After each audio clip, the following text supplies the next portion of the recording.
اب میں آپ کو ذرا اس جو انسانوں میں سے انسان دشمنی کا جن کا سب سے بڑا رول ہے، میں ان کی 2000 سالہ تاریخ کا آپ کے سامنے نقشہ رکھنا چاہتا ہوں۔ ان 1400 سال کا تو میں نے صرف 4 آپ کو پوائنٹس بتائے۔ موسیٰ سے عیسیٰ تک 1400 برس علیہ الصلوۃ والسلام، 2 مرتبہ عروج، 2 مرتبہ زوال، اشیریوں کے ہاتھوں پٹوائی، بابلیوں کے ہاتھوں پٹانا، گریکس کے ہاتھوں مرمت، رومنز کے ہاتھوں مرمت۔ یہ جو 2000 سال ہیں، کیونکہ اب تو ظاہر بات ہے 21ویں صدی شروع ہو گئی، 20 صدیاں حضرت مسیح کو پوری ہو گئی۔ پہلی بات نوٹ کیجئے، حضرت مسیح کی پیدائش ہے سن 1 قبل مسیح۔ یہ نقطہ آپ نے کبھی سنا ہے یا نہیں؟ جب ملینیم کا سلسلہ شروع ہوا تھا پچھلے سال، تو میں نے بیان کر دیا تھا کہ ایک عجیب حساب کے اندر انہوں نے غلطی کی ہوئی ہے۔ حضرت مسیح کی پیدائش ہوئی 25 دسمبر کو، سن انہوں نے شروع کر دیا کہ اس کے بعد جنوری آئی تو پہلا سال شروع ہو گیا۔ اگر جنوری سے پہلا سال شروع ہوا تو یہ 6 دن جو ہے تو اس کے پچھلے سال میں تھے، لہذا کہا جائے گا کہ Jesus Christ was born 1 year before Christ, BC۔ تو 1 قبل مسیح میں حضرت مسیح کی پیدائش ہوئی۔ یہ آخری اسرائیلی نبی اور رسول۔ یہودی علماء کی مخالفت، دشمنی، سولی پر چڑھوا دینا میں بیان کر چکا ہوں۔ سن 33 عیسوی میں، جبکہ حضرت مسیح کی عمر 33 برس تھی، اللہ تعالیٰ نے انہیں زندہ آسمان پر اٹھا لیا، لیکن یہودیوں نے اپنے خیال کے مطابق انہیں سولی پر چڑھوا دیا، ان کی موت واقع ہو گئی۔ اگرچہ اس کے بعد یہ اختلاف ہے ان میں، یہودی کہتے ہیں وہ سولی پر چڑھ گیا، ختم ہوا، مر گیا، عیسائی کہتے ہیں نہیں، انتقال ہوا ہے مسیح کا صلیب پر، لیکن پھر وہ دوبارہ زندہ ہو گئے ہیں۔ ان کی لاش ایک غار میں رکھ دی گئی تھی، وہاں ریزریکشن ہو گیا، ان کا باعث بعد الموت وہیں ہو گیا، اور پھر انہیں اللہ نے زندہ آسمان پر اٹھا لیا۔ تو ہمارے اور عیسائیوں کے درمیان نوٹ کر لیجئے، یہ چیز مشترک ہے کہ حضرت مسیح آسمان پر زندہ اٹھائے گئے۔ فرق کیا ہے؟ وہ سمجھتے ہیں کہ سولی دیے گئے، سولی پر مرے، پھر زندہ ہوئے، پھر گئے۔ ہم سمجھتے ہیں کہ نہیں، وما صلبوہ وما قتلوہ، انہوں نے نہ صلیب دے سکے انہیں اور نہ انہیں قتل کر سکے، بل رفعہ اللہ الیہ، اللہ نے اٹھا لیا۔ پھر ہمارا اور یہ اس کا عیسائیوں کا ایک اور اتفاق ہے، سیکنڈ کمنگ آف جیسس، حضرت مسیح دوبارہ آئیں گے۔ یہ عیسائیوں کا بھی عقیدہ ہے اور ہمارا بھی۔ بہرحال تو جیسا کہ میں نے عرض کیا کہ اس وقت یہ عذاب استیصال، عذاب اکبر کے مستحق ہو چکے تھے، لیکن اللہ نے ان کی مدت دراز کی ہے، لیکن ان پر دنیاوی عذاب کا ایک کوڑا جو ہے اللہ تعالیٰ کی طرف سے اسی وقت برسا۔ دنیاوی عذاب دنیا میں رہتے ہوئے ختم نہیں کیا گیا۔ 37 برس بعد، حضرت مسیح کے رفع سماوی کے 37 برس بعد، سن 70 میں یہودیوں نے بغاوت کی رومیوں کے خلاف۔ رومی ٹائٹس جنرل تھا ایک، اس نے پھر جو حملہ کیا ہے، 1,33,000 یہودی ایک دن میں قتل کیا یروشلم میں، اور ہیکل سلیمانی گرا دیا۔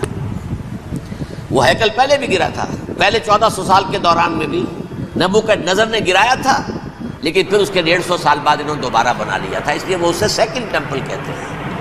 پہلا ٹیمپل جو حضرت سلیمان نے بنایا تھا، نبوکڈنیزر نے گرا دیا 587 قبل مسیح میں، پھر دوبارہ انہوں نے 150 سال کے بعد بنا لیا۔ وہ اس تاریخ کا حصہ ہے، میں نے جس کے بارے میں آپ کو تفصیل نہیں بتائی۔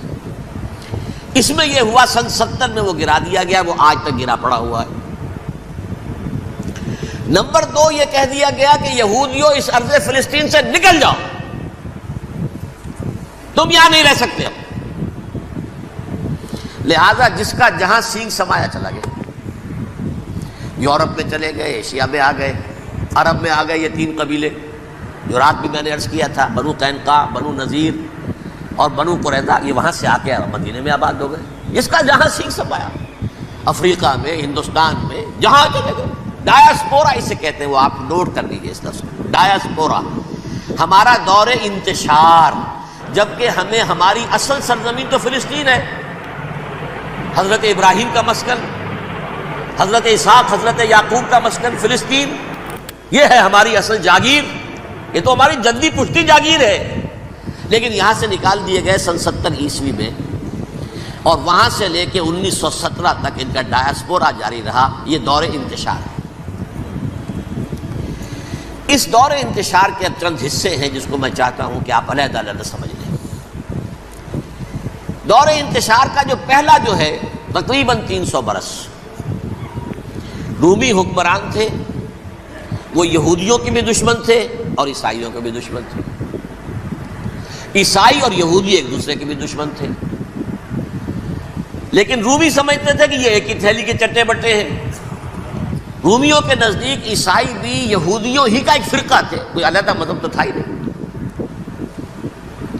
لہذا رومی جو ہیں رومن، وہ ان دونوں کو ستاتے تھے، مارتے تھے، اور یہ آپس میں لڑتے تھے، یہودی عیسائیوں کو مارتے تھے، عیسائی یہودیوں کو مارتے تھے۔ یہ ہے 300 برس تک کی تاریخ۔ سن 300 عیسوی میں کیا ہوا؟ ایک معجزہ ہو گیا۔ بہت عظیم ایمپرر کانسٹنٹائن، قسطنطین اعظم، رومن ایمپررز میں سے بہت بڑا ایمپرر، وہ عیسائی ہو گئے۔ اب تو معاملہ بالکل تلپٹ ہو گیا، پوری سلطنت عیسائی ہو گئی۔ اب عیسائیوں کے عیش ہو گئے اور یہودیوں پہ مار پڑنی شروع ہوئی۔ اب عیسائیوں کا آپ خود سوچئے کہ جنہیں وہ خدا بنا بیٹھے ہیں، خدا کا بیٹا قرار دے رہے ہیں، ان کے قاتل کون؟ یہودی، بدماش۔ لہذا ان کی وہ پٹائی شروع ہوئی ہے یورپ میں، پوری رومن امپائر میں، انہیں ذلیل کیا گیا، شہروں میں آمد بند، علیحدہ رہو، گھیٹوز کے اندر رہو۔ یہودی کا نام جو ہے وہ گالی بن گیا، جیسے آج بھی یہودی گالی کہتے ہیں، جیسے خنزیر کا لفظ، وہ بھی اللہ کی مخلوق ہے، لیکن آپ کو معلوم ہے کوئی شخص زبان پر نام نہیں لانا چاہتا خنزیر کا، سور کا، ہے تو مخلوق، وہ بھی ایک حیوان ہے۔ ایسے ہی یہ ہے یہودی گالی، جیوٹ گالی۔ لہذا ایک طرف تو ان دونوں کے درمیان دشمنی، جس کو قرآن کہتا ہے وَأَغْرَيْنَا بَيْنَهُمُ الْعَدَاوَةَ وَالْبَغْضَاءَ، ہم نے ان کے مابین دشمنی جو ہے پیدا کر دی ہے۔ اور جب یہ پوری سلطنت عیسائی ہو گئی تو قافیہ تنگ ہو گیا یہودیوں کا۔ اب آئیے 571 عیسوی، یعنی جبکہ ڈایاسپورا کو کتنا عرصہ ہو چکا تھا؟ 500 برس۔ سن 70 سے شروع ہوا ڈایاسپورا، جب ٹائٹس نے گرایا ہے ہیکل کو اور نکال باہر کیا انہیں فلسطین سے، بھاگ جاؤ یہاں ایک یہودی بھی نہیں رہے گا، فلسطین سے نکال دیا۔ اس کے پورے 500 برس بعد سن 571 عیسوی میں حضور کی پیدائش ہوئی، ولادت باسعادت محمد رسول اللہ صلی اللہ علیہ وسلم۔ 610 میں آپ پر وحی کا آغاز ہوا، لیکن حضور کے ساتھ ان کا معاملہ کیا رہا؟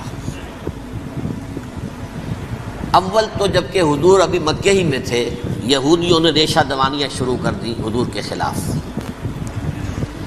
قریش مکہ کو سکھاتے تھے، پڑھاتے تھے، ان سے یہ پوچھو، ان سے یہ پوچھو، یہ اس طرح تنگ کرو، ان سے یہ امتحان لو، یہ آپ کے علم میں ہے۔ سورہ بنی اسرائیل میں، سورہ کہف میں وہ سوالات، جو امتحانی سوالات آئے تھے، ذوالقرنین کون تھا، اصحاب کہف کون تھے، تم رسول بنے پھرتے ہو تو بتاؤ، اور یہ روح کی حقیقت کیا بتاؤ۔ یہ ساری ریشہ دوانیاں کر رہے تھے بیٹھے ہوئے، ابھی وہیں پر، حضور ابھی پہنچے بھی نہیں۔ ہجرت فرما کر حضور تشریف لے آئے تو حضور نے، جسے ماسٹر سٹروک کہا جائے گا، یعنی اسٹیٹس مین شپ کا ماسٹر سٹروک، آپ نے مدینے میں آتے یہودیوں کے ساتھ پیکٹ کر دیا، جوائنٹ ڈیفنس پیکٹ آف مدینہ، کہ اگر مکے والے ہم پر حملہ کریں گے تو ہم مل جل کر ایک قوم کی حیثیت سے مقابلہ کریں گے۔ یہ میثاق مدینہ کہلاتا ہے، جس کے بہت غلط معنی پہنائے جا رہے ہیں آج کل۔ بہرحال میں موضوع میرا چونکہ یہ نہیں، میں ادھر نہیں جاؤں گا، لیکن ہوا کیا؟ ہر مرتبہ یہ خیانت کے مرتکب ہوئے، ان نے جو عہد کیے تھے ان سے پھرے، اندر ہی اندر سازش، ریشہ دوانی، حضور کی بدترین دشمنی، سورہ نساء کی آیت نمبر 12 میں 14 میں 13 میں فرمایا ہے لا تزال تطلع علی خائنۃ منہم، اے نبی ہمیشہ آپ کے علم میں ان کی طرف سے خیانتیں، بدیانتیاں آتی رہیں گی. اور بار بار وہ مسلسل جنگ کی آگ بھڑکاتے تھے. قریش کو دعوت دیتے آؤ آؤ آؤ ہم اندر سے بغاوت کر دیں گے، تم آؤ تو صحیح، ختم کریں محمد کو اور اہل ایمان کو صلی اللہ علیہ وسلم رضی اللہ تعالی عنہ اجمعین. لیکن پھر جب وہ آتے تھے تو یہ دبک جاتے تھے، ان میں ہمت نہیں تھی، میدان کے مرد نہیں رہے تھے. یہ سورہ حشر میں ان کا نقشہ کھینچا گیا ہے. کھلے میدان میں مقابلے کی اس کے اندر صلاحیت ہی نہیں ہے. یہ تو فصیلوں کے پیچھے سے، جیسے عورتیں کہیں دیہات میں لڑائی ہوتی ہے تو مرد جو ہے گلیوں میں لڑتے ہیں، عورتیں اوپر سے پتھر پھینکتی ہیں، بس وہ کام یہ کر سکتے تھے. من ورائے جدر، فصیلوں کے پیچھے سے، جنگ میں میدان میں نہیں آ سکتے. بہرحال قرآن مجید میں ہے یہ سورہ مائدہ کی آیت نمبر 64 کلما اوقدوا نارا للحرب اطفاها اللہ. اکثر و بیشتر مواقع پر تو یہ جب آگ بھڑکاتے تھے جنگ کی، اللہ اسے بجھا دیتا تھا. لیکن بہرحال اس کے باوجود جنگیں ہوئی، غزوہ بدر، غزوہ احد ہوئی کہ نہیں. یہ ساری اصل شرارت ہوئی. اور اس کے نتیجے میں حضور نے پھر ایک ایک کر کے 3 قبیلوں کو سزا دی. غزوہ بدر کے فوراً بعد بنو قینقاع نکالے گئے مدینے سے، غزوہ احد کے فوراً بعد بنو نذیر نکالے گئے، اور غزوہ احزاب کے بعد بنو قریظہ نکال دیے گئے. یہ تو میں نے آپ کے سامنے رکھ دیا صرف حضور کے زمانے میں ان کا کیا رویہ رہا. دشمن، رات بھی ہم نے وہ آیت پڑھی تھی لَتَجِدَنَّ أَشَدَّ النَّاسِ عَدَاوَةً لِلَّذِينَ آمَنُوا الْيَهُودُ وَالَّذِينَ أَشْرَكُوا. اہل ایمان کی دشمنی میں شدید ترین تم پاؤ گے یہودیوں کو اور مشرکین. مشرکین بھی بعد میں ہے، پہلے یہودی. حضور کے بعد کیا ہوا آپ یہ نوٹ کیجئے. یہ ان کی تاریخ کا دوسرا دور ہے.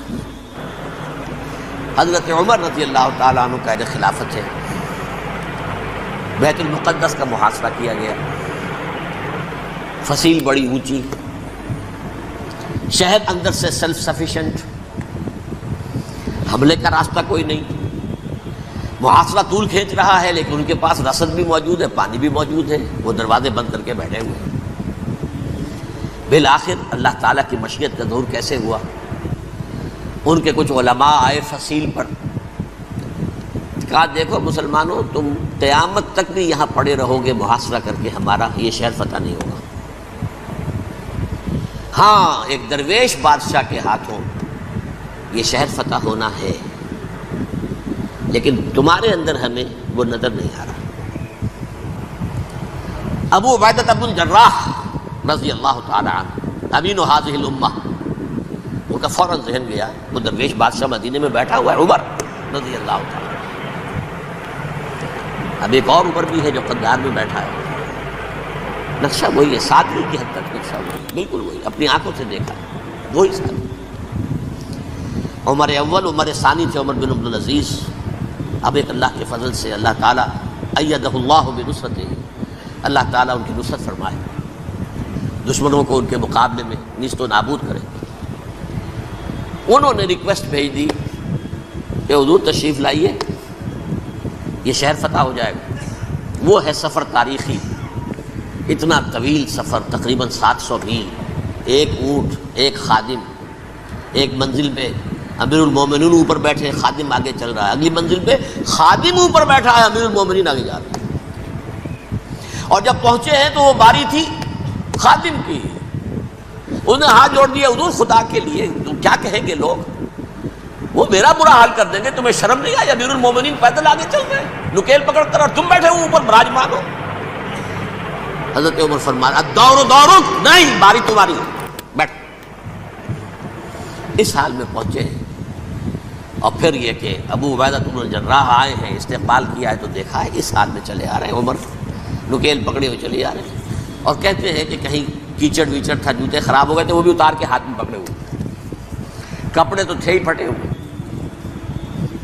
انہوں نے کہا بھی حضرت ابو عبیدہ نے، دیکھیے یہ بڑا متمدن ملک ہے، بڑا مہذب علاقہ ہے یہ، آپ ذرا حلیہ اپنا دوست فرما لیں تب جا کے پیش ہم آپ کو کریں گے. آپ نے فرمایا نحن قوم اعزنا اللہ بالاسلام ہم وہ قوم ہیں جنہیں اللہ نے عزت دی ہے اسلام کے ذریعے سے، کپڑوں کے ذریعے سے نہیں، دولت کے ذریعے سے نہیں۔ اسی حال میں گئے ہیں، اوپر سے انہوں نے کھڑے ہو کر نشانیاں دیکھی ہیں، اپنی کتابیں کھولی، ہاں یہ وہی ہیں، اچھا لو جی سرنڈر، شہر تمہارے ہاتھ میں۔ خون کا ایک قطرہ نہیں بہا اور بیت المقدس فتح ہوا۔ لیکن اس وقت حضرت عمر نے ایک نرمی یہ کی کہ یہودیوں کے لیے بھی اسے اوپن سٹی قرار دے دیا۔ یہ احسان عظیم حضرت عمر کا، اس سے پہلے یہودی آ ہی نہیں سکتا تھا، داخل ہی نہیں ہو سکتا تھا، وہاں وہ آ کر وزٹ نہیں کر سکتا تھا، زیارت نہیں کر سکتا تھا اپنے مقدس مقامات کی۔ حضرت عمر نے یوں سمجھیے کہ تقریباً 550 برس کے بعد ان کے لیے راستہ کھولا ہے کہ ہاں تم آ سکتے ہو، زیارت کر سکتے ہو۔ لیکن یہ عیسائیوں نے لکھوایا معاہدے کے اندر، انہیں یہاں آپ آباد ہونے کی اجازت نہیں دیں گے، لیکن کم وزٹ دی پلیسز، دیکھیں زیارتیں کریں اور جائیں۔ یہ معاہدہ حضرت عمر کا ہے رضی اللہ تعالیٰ، جو پھر خلافت راشدہ کے بعد بنو امیہ نے بھی اس کو آنر کیا، بنو عباس نے کیا۔ پھر جو ہمارے یہ ترکوں میں اندر خلافت آئی تو ترک خلفاء نے بھی اس معاہدے کی پوری پابندی کی۔ فلسطین میں آ سکتے ہیں یہودی، صرف زائرین کی حیثیت سے، وہاں آباد نہیں ہو سکتے۔ اب آئیے اگلا دور آیا حضرت عثمان کا دور خلافت۔ یہ ہے وہ وقت کہ اب یہود نے امت مسلمہ کی پیٹھ میں چھرا گھونپا۔ وہ کیسے؟ ایک یہودی عبداللہ ابن سبا اسلام کا لبادہ اوڑھ کر آ گیا، معاشرے کا جائزہ لے لیا۔ ان میں بنو ہاشم اور بنو امیہ میں جو پرانی کشاکش تھی اس کے کچھ نہ کچھ جراثیم باقی ہیں، اگر ان کو ذرا بھڑکا دے تو مسلمانوں میں انتشار پیدا ہوتا ہے۔ کہا یہ عثمان کون ہے؟ یہ تو بنو امیہ میں سے ہے، یہ حق تو بنو ہاشم کا ہے، خلافت ان کے پاس ہونی چاہیے، محمد کے تو رشتہ دار وہ ہیں صلی اللہ علیہ وسلم۔ عوام الناس کے اندر بات پھیلنی شروع ہوئی۔ پھر ایک بڑی سازش کے انداز میں حضرت عثمان کے خلاف پروپیگنڈا، حضرت عثمان کے جو عاملین تھے، گورنر تھے، ان کے خلاف پروپیگنڈا، اور ایسی ہوشیاری کرتے تھے کہ کوفے میں کوفے کے حاکم کے خلاف کچھ نہیں کہنا، اجی مصر میں یہ ہو رہا ہے، اجی شام میں یہ ہو رہا ہے، اجی یہ جو عثمان ہے وہ یہ کر رہا ہے، یہ ظلم ہو رہا ہے، یہ لوٹ مار ہو رہی ہے، یہ خیانتیں ہو رہی ہیں۔ اب نہ تو اس زمانے میں مینز آف کمیونیکیشن، کیسے تصدیق کریں؟ افواہیں تو آپ آج کراچی کے اندر شروع ہو جائے تو پتہ نہیں چل سکتا کسی کو کہ کیا اس میں صداقت ہے کیا جھوٹ ہے، اور بری بات جو ہے فطرت انسانی کی کمزوری ہے وہ فوراً قبول کرتا ہے، کسی کے بارے میں اچھی بات ماننے کو تیار نہیں ہوتا، لیکن بری بات تو فوراً تیار۔ بہرحال یہ فتنہ انہوں نے اٹھایا، حضرت علی کی الوہیت کا فتنہ اٹھایا، حضرت عثمان کے خلاف الفتنۃ الکبریٰ برپا کیا، حضرت عثمان شہید ہوئے۔ اس کے بعد 5 برس تک مسلمان ایک دوسرے کی گردنیں کاٹتے رہے، باہمی خانہ جنگی ہوئی۔ امت کو وہ زخم لگایا ہے جو آج تک جس سے خون رس رہا ہے۔ یہ شیعان عثمان اور شیعان علی تھے جو بعد میں پھر سنی اور شیعہ ہو، اور آج تک فتنہ کس نے جگایا؟ ایک عبداللہ ابن سبا یہودی اور اس کے کارندے، شیطان کا ایجنٹ، اور انسانوں میں سے بھی اس کے جو بھی حواریین تھے اور شیطانوں کے اندر سے بھی تھے، انہوں نے بھی اس آگ کو بھڑکایا۔ یہ آپ سوچ لیجئے کہ یہ کس نے وہ زخم لگایا؟ یہودی۔ اگلا دور آیا، خلافت راشدہ ختم ہوئی، بنو امیہ کا بھی دور کافی گزر گیا۔ طارق ابن زیاد 712 عیسوی میں حملہ کرتے ہیں اسپین پر۔ اسپین اس وقت عیسائیت کا بہت بڑا گڑھ، بڑے کٹر ترین عیسائی جو ہے وہ اسپین میں تھے، لہذا یہودیوں کی وہاں بہت پٹائی ہوتی تھی، بہت پٹائی ہوتی ہے، میں بتا چکا ہوں، دشمنی تھی چلی آ رہی تھی عیسائیوں کے ہاتھوں یہودیوں کی۔ وہ تو سن 300 عیسوی سے ایمپرر کانسٹنٹائن کے بعد سے شروع ہو گئی تھی۔ اس حوالے سے یہودیوں نے اس وقت چالاکی یہ برتی، کچھ راستے واسطے بتائے، کچھ مدد کی طارق ابن زیاد کی۔ طارق ابن زیاد نے انہیں اپنا محسن سمجھا، ہسپانیہ فتح ہو گیا تو یہودی چونکہ محسنین کی فہرست میں آ چکے تھے، انہیں بہت اقتدار نصیب ہوا، بڑی سپورٹ مسلمانوں نے دی۔ ان کے بڑے بڑے علماء جو ہیں اسی دور کے اندر پیدا ہوئے، بڑے بڑے تھنکرز ان کے اسی دور میں پیدا ہوئے۔ بن گوریون جو کہ ایک وزیر اعظم تھا اسرائیل کا، اس نے یہ لکھا ہے اپنی کتاب میں، Muslim Spain was the golden era of our diaspora. وہ ڈائسپورا جو 70 عیسوی سے شروع ہوا تھا اور 1917 عیسوی تک جاری رہا ہے، اس میں سے گولڈن ایرا ہمارا جو تھا وہ مسلم اسپین کا، ہسپانیہ میں بیٹھ کر ہم عیش کیے۔ لیکن وہاں سے انہوں نے اور جو کچھ کیا، یہ تو داستان کے تو بہت سے گوشے ہیں، لیکن میں جس اسٹریٹ لائن میں چل رہا ہوں اس کے اعتبار سے ایک بات سمجھ لیجیے، وہاں بیٹھ کر انہوں نے اب عیسائیت کی پیٹھ میں چھرا گھونپا، پروٹیسٹنٹ مذہب پیدا کیا، تقسیم کر دیا، جیسے شیعہ سنی کی تقسیم، عبداللہ ابن سبا، رومن کیتھولک اور پروٹیسٹنٹ کی تقسیم، یہودی علماء۔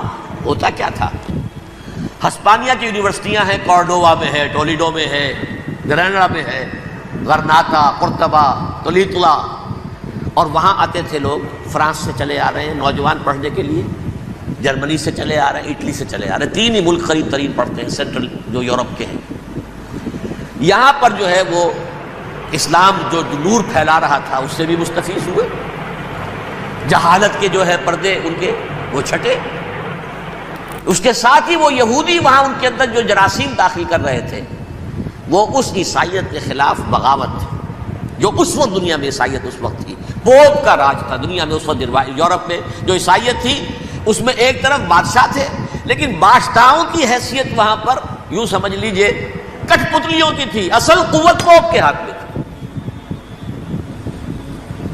اور پوپ کو انہوں نے جیسے قرآن نے کہا اتخذوا احبارهم ورهبانهم اربابا من دون اللہ، کیونکہ سینٹ پال نے شریعت موسوی ساقط کر دی تھی تو اب شریعت تھی ہی نہیں، پوپ کو اختیار تھا جس چیز کو چاہے حلال قرار دے دے، جس چیز کو چاہے حرام قرار دے دے۔ اتخذوا احبارهم ورهبانهم اربابا من دون اللہ۔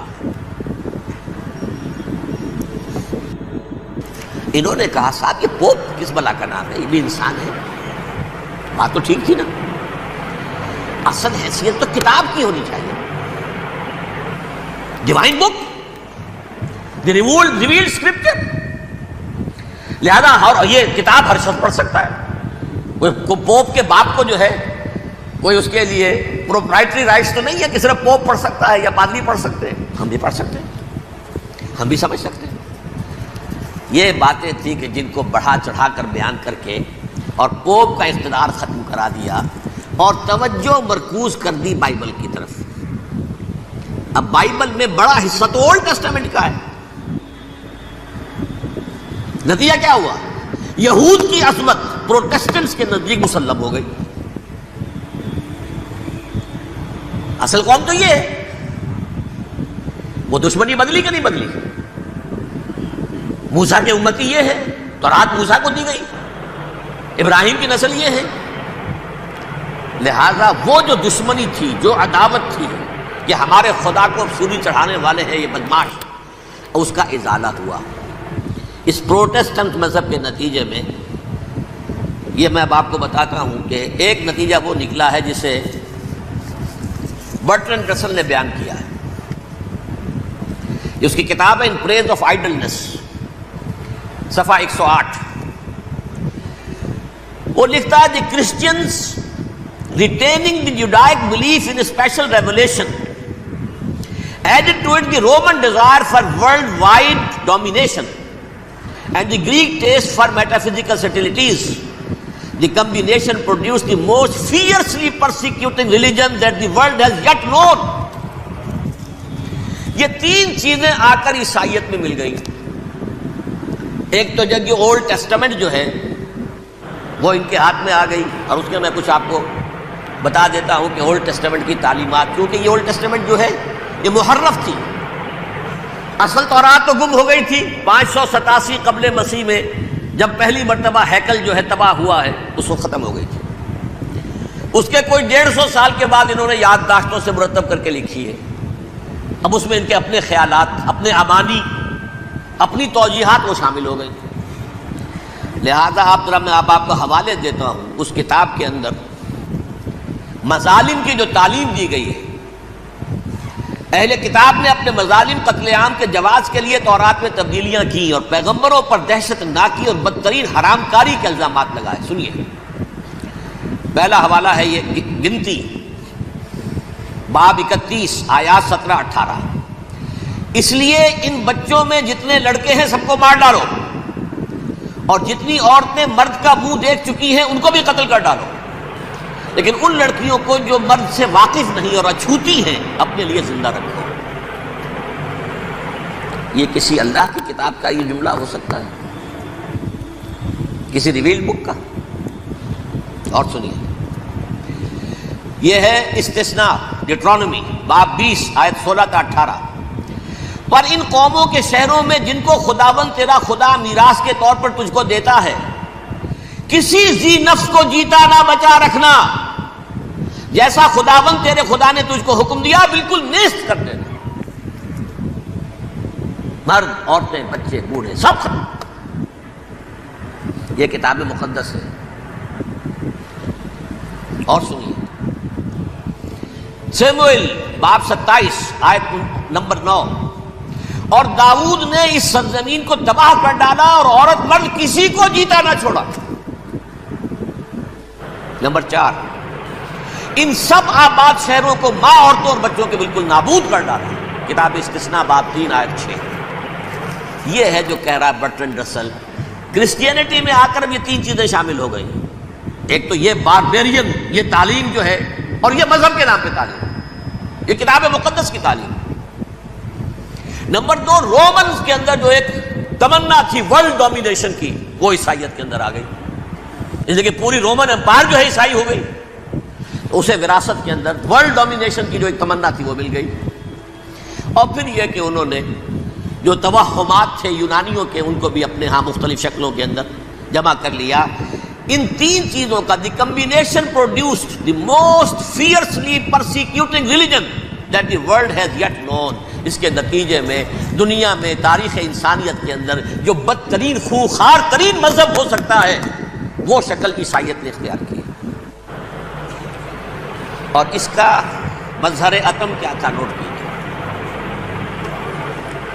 صلیبی جنگیں. ایک بات ٹائم ٹیبل کے اعتبار سے نوٹ کر لیجئے گا. فرسٹ ملینیم ختم ہوا، سیکنڈ شروع ہوا. ان کے 1000 سال ختم ہوئے تو 11ویں صدی میں سیکنڈ ملینیم شروع ہوا، تو پہلی صلیبی جنگیں ہوئی. لاکھوں مسلمان قتل کیے. صرف یروشلم کے اندر اتنا خون بہایا ہے